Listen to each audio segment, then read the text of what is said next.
Buff Nation, what's going on? Hope you guys are having a wonderful start to your weekend. I'm here with some more recruiting news. We brought in on an unofficial visit West Bloomfield tackle Jay Gardenhire, 6'8", 330 pounds, 350 pounds. I've seen him listed at on Twitter.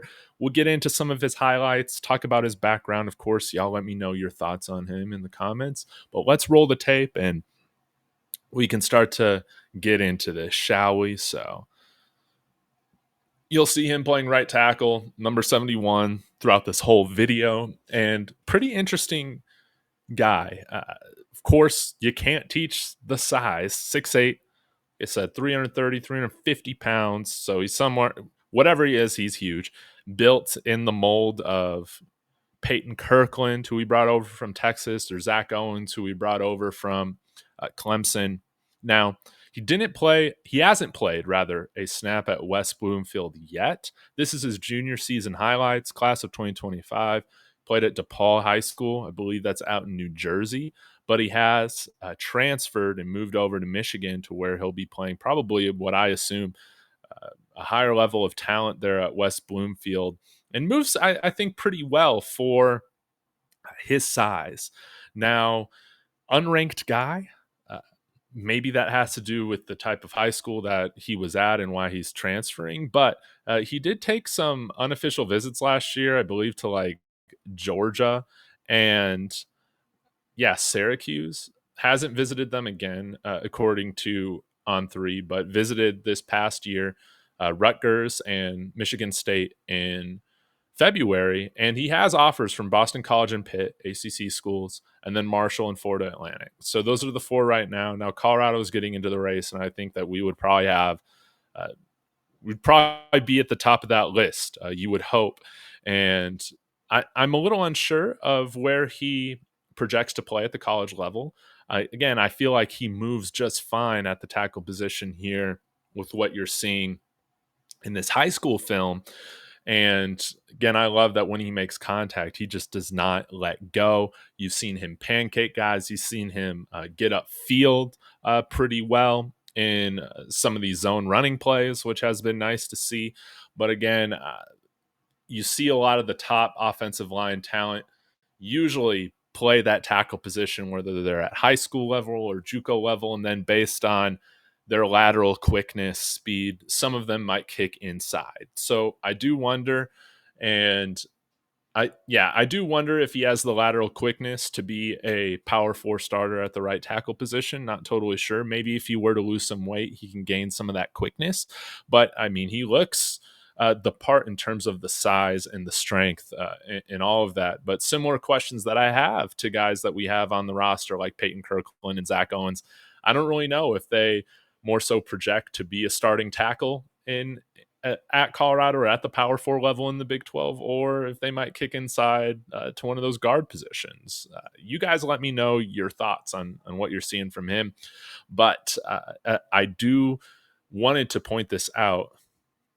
I love the type of athlete we're recruiting at the offensive line position. It is night and day different from the types of guys that we were visiting with at this point last year with Sean Lewis and Bill O'Boyle. I think Pat Shermer, Coach Oldholt, Coach Prime, the recruiting staff, Corey Phillips, Riss, all those guys, they've done a phenomenal job at targeting a specific mold of athlete. Even when you look at the guy that we brought in from the development academy, the NFL academy out in London, like Yo-Yo Yaya Ataya, forget how to pronounce his name. Hopefully I got one of those right. He's another guy built in this mold. Huge guy. 340 pounds, I think he is, or 350 pounds. He might just need some seasoning and time to develop, find his footing at the college football level. And it's very rare that you see guys come in here and be ready to start like Jordan Seaton is as a true freshman. So getting somebody like Jay Gardenhire in the pipeline, I think would be massive for this program. I want to have guys that can be in the weight room, be in the program for a couple of years, and then as a redshirt sophomore start, right? I think that's the plan.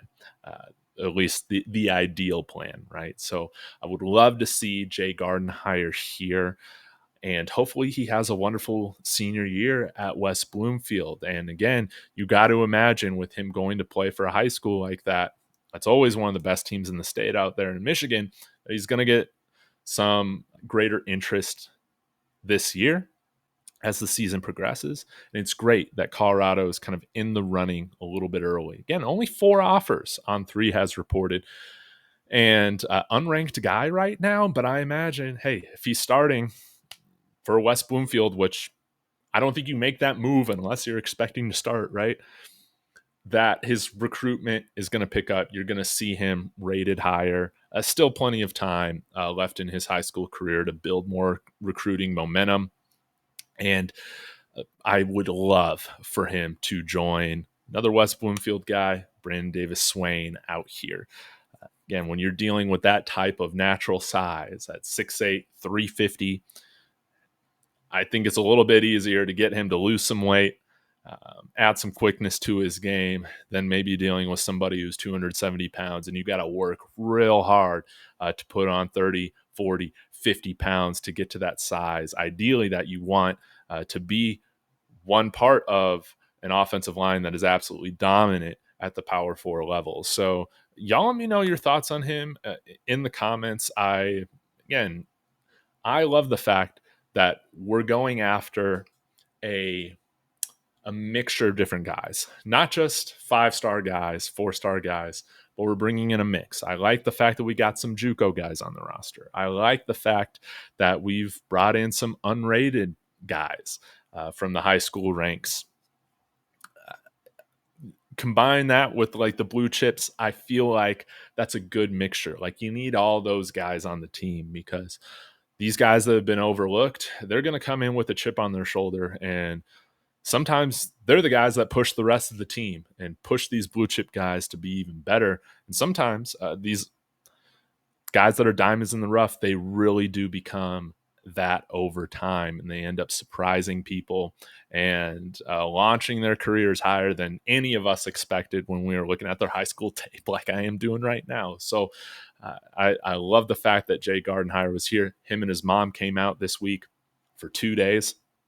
So wonderful weather out here in Boulder, which is always great to see. So again, hats off to the program. We're recruiting a different type of athlete for the offensive line than we have in the past. That's the biggest thing that I take from this. Can Jay Gardenhire be a diamond in the rough? I would like to think so, right? So y'all let me know your thoughts. I will be back again later. As always, y'all, let's go Buffs.